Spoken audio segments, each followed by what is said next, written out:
طيب يا جماعه، انا عارف ان الناس كلها دمها محروق بسبب اللي حصل في الماتش. في ناس ضغطها عالي، ناس ضغطها وطي، ناس مش هتخلف تاني، في مشاكل كتير قوي حصلت. انا النهارده بامر الله جايب لكم خطه تطوير المنتخب المصري. اول حاجه يا جماعه عايز اتكلم عليها الجهاز الفني، وبالاخص المدير الفني. يا جماعه احنا رقنا نشف، انا والناس عايزين راجل وطني بلدي شعبي، راجل عنده رؤيه مخلص. انا مش شايف حد احسن من الحاج احمد السبكي، مفيش احسن من كده. تمام، الراجل ده يا جماعه بيعمل فيلم في اسبوع، مش عارف يجيب لنا البطوله في شهر. اسمه الجهاز الفني، فلازم حد يكون من اهل الفن. الراجل ده يا جماعه بيمضي اي حد، اي حد. فمش بعيد تلاقي كريستيانو بيلعب معاك، هيمضيه وهتلاقيه متجنس وبيلعب معانا. تاني حاجه عايز اتكلم عليها، كل اللعيبه هتكون ماضيه، كل اللعيبه هتكون ماضيه. اي حد مش هيجيب جوان هيتسجن. افضل حد هيكون طبعا مساعد دي الحاج محمد السبكي. حد هيقول لي ليه مش الحاج محمد السبكي المدرب والحاج احمد السبكي دي مشاكل اخويه انا ما بتدخلش فيها. احنا محتاجين في الجهاز الفني حلاق. انا حاسس ان اللعيبه كلها شايله حمل فوق دماغها.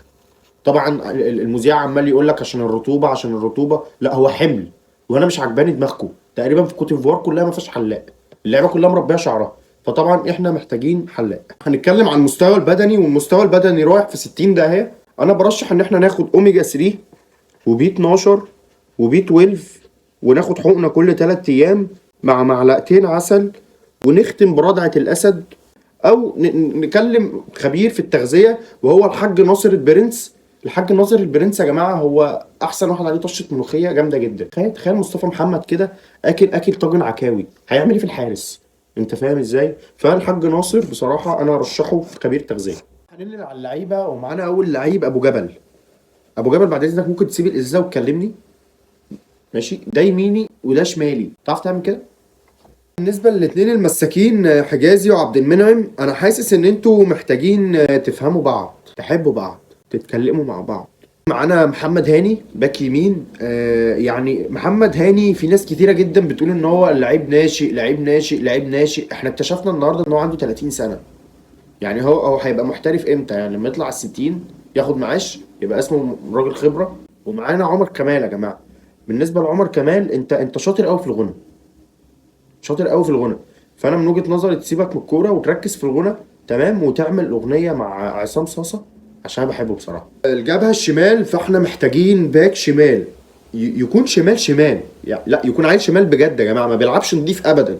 يكون بيكسر بيخربش بيتفتف. لو عديت كده من قدامه بالكوره يقوم جاي رزع الكف كده وانت معدي يقلبك، تاخد فاول على طول. تمام، وممكن يضرب الحكم. ويستحب انه يكون بيبيع حشيش وعليه احكام، لان ده زي ما انتم عارفين المنتخب اللي ما فيهوش صايع حقه ضايع. هنخش بقى على خط الوسط، وطبعا معانا الكابتن محمد النني. بجد عملت اداء هايل النهارده، بس عندي ملحوظه صغيره قوي على ادائك. لو عملتها بجد هتحسن من ادائك قوي.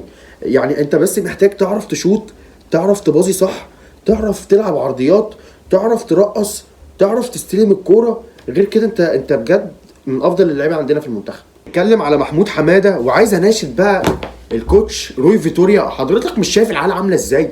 مش شايف الوانها عامله ازاي؟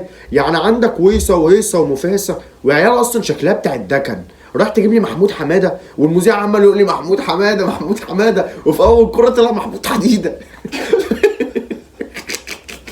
فالكلام اللي حصل ده ايه حكايته؟ الواد اول ما جات له الكوره يا جماعه ارتعش وقع في الارض والدنيا باظت معاه. حضرتك ده محتاج ردعه الاسد عشان يبدا يلعب معانا ان شاء الله في المنتخب السنه الجايه. وهارد لك يا محمود. بالنسبه لحمدي فتحي ومروان عطيه ومصطفى محمد، رجاله وبتسدوا في اي حاجه. انا بس محتاج رقمكم لو حد يبعتولي على الخاص، لاني معايا عركه ومش هقدر اعدي لوحدي. بالنسبه لمحمد صلاح، فانا شايف ان هو ما يلعبش في المنتخب. بالنسبه لمحمد صلاح انا شايف ان هو يلعب في المنتخب. بتقول ايه؟ طبعا يا جماعه، انا بالنسبه لمحمد صلاح، والسلام عليكم ورحمه الله وبركاته. ان شاء الله نشوفكم في استوديو تحليلي مره تانية، وشكرا.